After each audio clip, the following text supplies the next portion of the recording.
Assalamualaikum warahmatullahi wabarakatuh. Bismillahirrahmanirrahim. Alhamdulillahi rabbil alamin. Allahumma salli ala Sayyidina Muhammad wa ala ali Sayyidina Muhammad. La hawla wa la quwwata illa billahil aliyil azim. Amma ba'du, alhamdulillah, kita bersyukur kepada Allah dengan sebenar-benarnya bersyukur karena sampai dengan saat ini kita masih diberikan kekuatan oleh Allah untuk menjalankan ketaatan dan ibadah. Mudah-mudahan Allah selalu melimpahkan rahmat dan kasih sayangnya, taufik dan hidayahnya, maghfirah dan ridhonya kepada kita semua. Salawat dan salam semoga selalu tercurah pada junjungan kita Nabi besar Muhammad Sallallahu Alaihi Wasallam, kepada para keluarganya, sahabatnya, juriyahnya, pengikutnya. Mudah-mudahan kita semua yang hadir di sini adalah pengikutnya yang setia, yang senantiasa selalu menyampaikan salawat dan salam kepada beliau. Mudah-mudahan kita mendapatkan syafaatnya di yaumil akhir nanti dan dikumpulkan bersama beliau di surganya Allah. Amin ya Allah ya Rabbal alamin.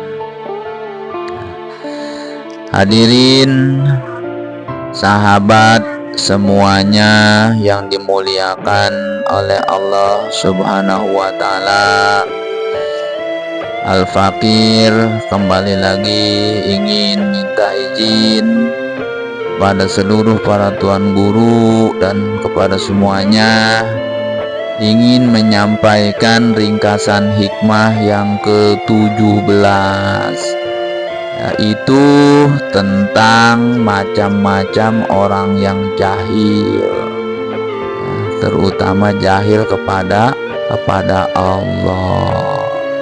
Ya, alhamdulillah, tidaklah meninggalkan daripada kejahilan sedikit jua pun oleh orang yang menghendaki dari yang dia ciptakan, dari apa yang Allah kehendaki.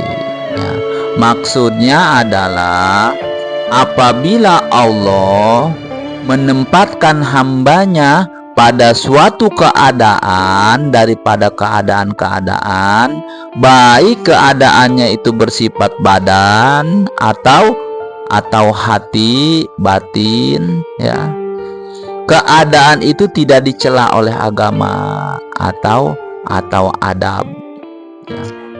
Adab seorang hamba kepada Allah, tata krama, ya, adab, ya, maka keadaan tersebut, ya, dilazim kita ridho, ya, dan tidak berpindah tanpa dipindahkan oleh Allah Subhanahu wa taala.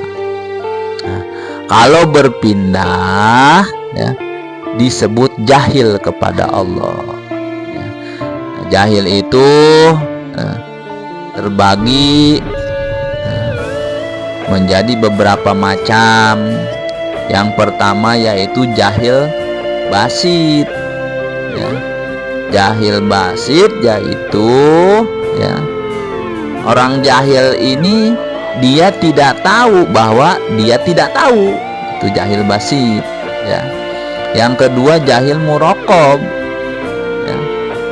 Jahil muraqab ini dia tidak tahu sesuatu dan dia tidak tahu akan kejahilannya. Itu jahil muraqab. Nah, yang ketiga yaitu jahil kepada Allah. Orang yang jahil kepada Allah itu dia tidak tahu yang mengatur, yang memberi rizki, yang menghidupkan, yang mematikan, yang memberi kesehatan. Ini semuanya adalah perbuatan Allah.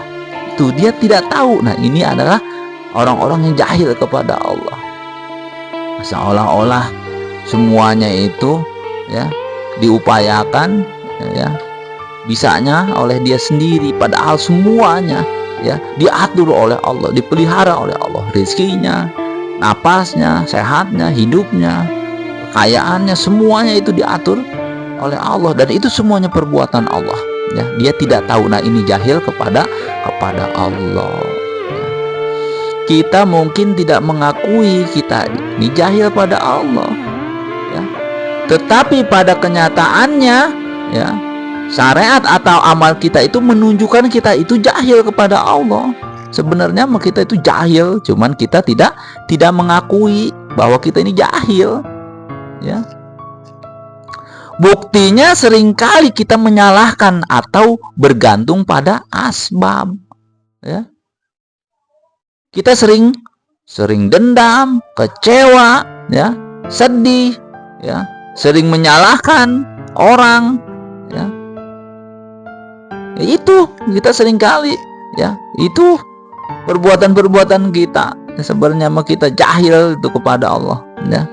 Inilah contoh-contoh hikmah yang ke-17, yaitu adab-adab kepada Allah, ya. Apabila Allah menempatkan hamba pada penuntut ilmu, baik itu murid ataupun guru, ya, dia belajar ataupun mengajar, ya, Allah cukupkan dari perkara-perkara dunia, ya, maka ini contoh orang-orang yang ditempatkan oleh Allah, ya, harus lazimi dan ridhoi perkara ini. Apapun yang ditakdirkan oleh Allah, ya, kita harus ridho, ya. Ridho ditempatkan dimanapun, jangan pindah sendiri, ya, kecuali dipindahkan oleh Allah. Allah yang memindahkan kita dari posisi yang pertama ke posisi yang kedua. Apa tandanya Allah menyuruh kita pindah? Ya sudah, tidak ada murid yang mau belajar lagi misalkan, ya, itu tadi khusus guru itu, ya, kalau sudah tidak ada murid lagi kita harus pindah, ya, cirinya seperti itu, pindah posisi tanpa oleh Allah, ya. Kalau kita pindah posisi tanpa dipindahkan oleh Allah itu tidak beradab, ya. Contoh lain lagi dalam perdagangan, ya, atau pengusaha-pengusaha lainnya, ya. Dalam berdagang ini agama kita selamat, ibadahnya yang wajib dikerjakan, wiridnya tidak terganggu, ya, terus taklimnya dia, kebutuhan keluarganya tercukupi, kegiatannya itu tidak bermaksiat, ya, berarti dia ditempatkan oleh Allah di situ, dan kita harus ridho, jangan minta pindah, ya. Nah, contoh tanda dipindah oleh Allah, kita selalu melakukan kemaksiatan, ibadah kita terbengkalai, wirid ngaji ditinggalkan, ya. Sudah kesulitan kita dalam menjalankan usaha tersebut, ya. Dan apabila dia di posisi itu, ya, kita pindah, ya. Kita mohon pada Allah untuk dipindahkan, ya. Dan apabila di posisi pemerintahan, dalam tugas ini dia bisa menyelamatkan agamanya, jangan mundur, ya. Kalau bukan Allah yang pindahkan, jangan berhenti, ya. Pindah kalau hendak selamat, cari jabatan-jabatan yang aman, cari posisi yang aman, ya, dari maksiat, cari itu, ya, jangan berhenti, jangan pindah, ya.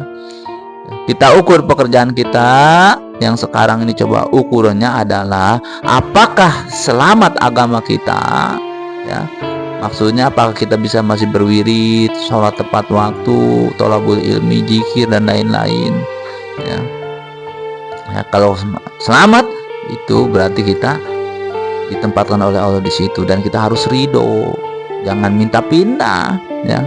Kalau Allah tempatkan orang pada posisi fakir, misalkan, ya, misalkan kita miskin, fakir berarti fakir miskin, di bawah miskin, ya. Standar fakir itu misalkan sehari harus dapat 20.000, tapi dia hanya dapat 10.000 saja. Nah, ini dinamakan fakir, di bawah, ya. Dan dia sabar pada posisi itu, ya.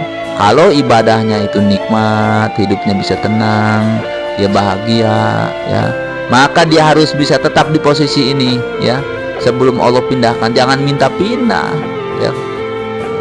Apabila Allah tempatkan orang dalam posisi sedih, risau, atau istilah atau tasawufnya adalah kebat namanya, ya, kebat itu sedih, risau, jangan kau hilangkan perasaan itu kecuali Allah. Berarti kalau ada kebat, ada sedih, risau, udah biarkan saja, jangan minta dihilangkan, ya. Bahwa perasaan itu, ya, dengan banyak berzikir atau sholawat, ya. Jadi ketika kita tuh banyakin berzikir saja, sholawat saja, jangan minta dipindahkan ya, kebat itu atau risau, sedih, galau itu ya, biarkan saja ya, kecuali Allah yang membereskan ya. Barang siapa yang mengenal Allah pasti dia cinta pada Allah, dan barang siapa cinta pada Allah pasti kita ridho apa yang Allah tetapkan dan ditakdirkan. Jadi kita ridho saja apapun posisi yang Allah takdirkan ya. Jadi ketika kita ditakdirkan apapun setiap harinya, kita ridho saja. Nah, itulah orang-orang yang ridho adalah orang-orang yang sudah kenal kepada Allah. Orang-orang yang kenal kepada Allah, orang-orang yang cinta kepada Allah, dan dia ridho menerima apapun dari Allah ya. Itu ringkasan hikmah yang ke-17. Mudah-mudahan kita bukan menjadi orang-orang yang jahil kepada Allah. Kita tahu bahwa semuanya yang berada di alam semesta itu semuanya adalah perbuatan Allah atau af'al Allah. Wallahu alam bisawab. Alhamdulillah ya. Mudah-mudahan bermanfaat apa yang disampaikan oleh Al-Fakir. Kurang lebihnya mohon maaf lahir dan batin. Billahi taufiq wal hidayah. Wassalamualaikum warahmatullahi wabarakatuh.